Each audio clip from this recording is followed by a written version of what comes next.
राज्यसभेची उमेदवारी न मिळाल्यानं छगन भुजबळांची खदखद।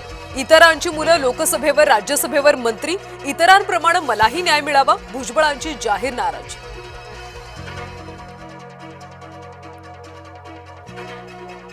राज्यसभेसाठी राष्ट्रवादीकडून राजेंद्र जैन यांचा उमेदवारी अर्ज दाखल। महायुतीतल्या दिग्गज नेत्यांची उपस्थिती, राजेंद्र जैन यांचा भुजबळांना वाकून नमस्कार। उपमुख्यमंत्री एकनाथ शिंदे दिल्लीला रवाना, शिवसेनेच्या राष्ट्रीय कार्यकारिणीच्या बैठकीसाठी दिल्लीला गेल्याची माहिती। दिल्लीत असताना राजकीय भेटीगाठी होण्याची शक्यता।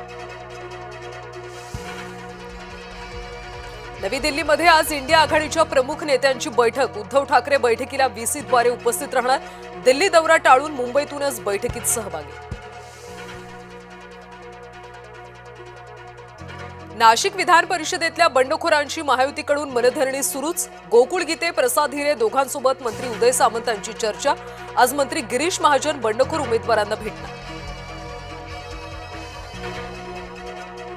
अजितदादांच्या निधनानं फरक पडत नाही, राष्ट्रवादीचे नगरसेवक किशोर मासाळ यांच्या वक्तव्याने संताप। टीकेची झोड उठल्यानंतर किशोर मासाळ यांचा माफीनामा। विदर्भाचे मुख्यमंत्री असून सुद्धा दररोज शेतकऱ्यांची आत्महत्या। शिवसेना आमदार बच्चू कडूंचा सरकारला घरचा आहेर, तर आमच्याकडे दाढीवाला, तुम्ही बिगर दाढीवाले, कडूंची जीभ घसरली। सिंधुदुर्गच्या सावंतवाडी तालुक्यात मुसळधार पाऊस। गोकुळ गावात घटप्रभा नदीला पूर, तर घाटमाथ्यावर अतिमुसळधार पावसाची शक्यता।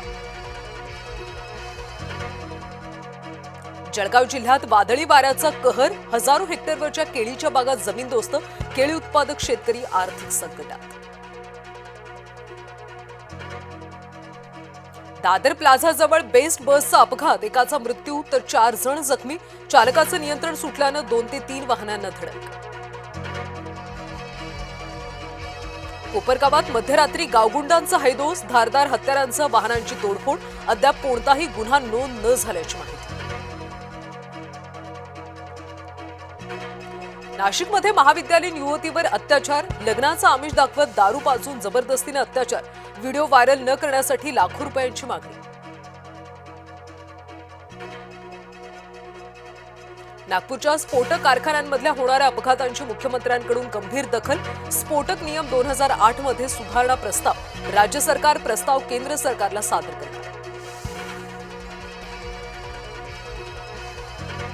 निदा खानच्या चौकशीत धक्कादायक खुलासे, मी पीडितेला घरी नमाज पठणाचं प्रशिक्षण दिलं। चौकशीत निदा खाननं गुन्हा कबूल केल्याची माहिती। मुंबईतल्या वॉटर टँकर चालक मालकांचा आजपासून बेमुदत संप। केंद्र सरकारच्या नव्या भूजल नियमांचा निषेध। संपामुळे बांधकाम प्रकल्पांसह अनेक सेवांवर परिणाम होणार। नाशिक जिल्ह्यात आजपासून नाफेडकडून कांदा खरेदी, 2 लाख मेट्रिक टन कांदा खरेदीचं उद्दिष्ट। कांदा उत्पादकांना 1580 रुपये दर मिळणार। शालेय गणवेशाच्या दरामध्ये 30 ते 40 रुपयांची वाढ, पालकांच्या खिशाला आणखी कात्री। शैक्षणिक वस्तूंचे दरही वाढले। पंतप्रधान बेंजामिन नेतान्याहूंनी घेतली आपत्कालीन बैठक। इराणच्या क्षेपणास्त्र हल्ल्यानंतर इस्रायलमध्ये घडामोडींना वेग। तिन्ही दलांचे संरक्षण प्रमुख, तिन्ही सेना दल प्रमुखांसोबत बैठक। कसोटीमध्ये अफगाणिस्तानवर फॉलोऑनची नामुष्की। टीम इंडियाला 412 धावांची आघाडी। पदार्पणातच फिरकीपटू मानव सुथारेचे 6 बळी।